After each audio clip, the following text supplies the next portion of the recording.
معانا شوية أخبار كده حلوين ناخدهم على الطاير واحنا ماشيين. الأهلي يطلب في مواجهة العين الإماراتي في بطولة الانتركونتيننتال جمهور كامل باستاد الرعب، استاد القاهرة الدولي. بكل التوفيق للاعبي النادي الأهلي والنادي الأهلي بجماهيره، بكل التوفيق. دي بقى تثبت ان النادي الأهلي نادي الأقوى في أفريقيا وفي الوطن العربي بالكامل. الأسباب تسويقية. الشركات الراعية ترفض إقامة مباراة بين ريال مدريد بطل أوروبا والزمالك بطل السوبر الأفريقي، وفضلت أن تقام المباراة بين بطل أوروبا والأهلي بطل دوري الأبطال، البطولة الأقوى في أفريقيا.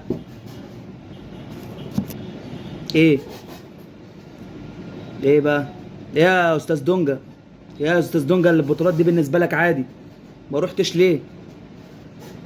10 مليون دولار جوائز البطولة، الفائز 6 مليون دولار والخاسر 4 مليون مع امتيازات أخرى لصالح الاتحاد الأفريقي.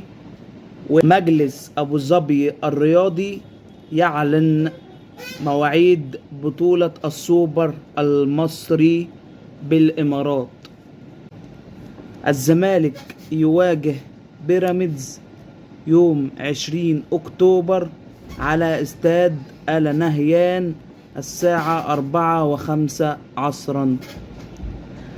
الأهلي يواجه سيراميكا كليوباترا يوم 20 أكتوبر الساعة 8 مساء على استاد محمد بن زايد.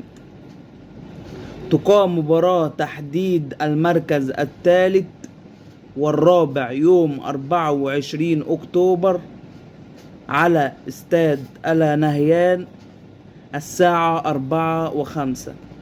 المباراة النهائية تقام يوم 24 أكتوبر على استاد محمد بن زايد الساعة 8 مساء.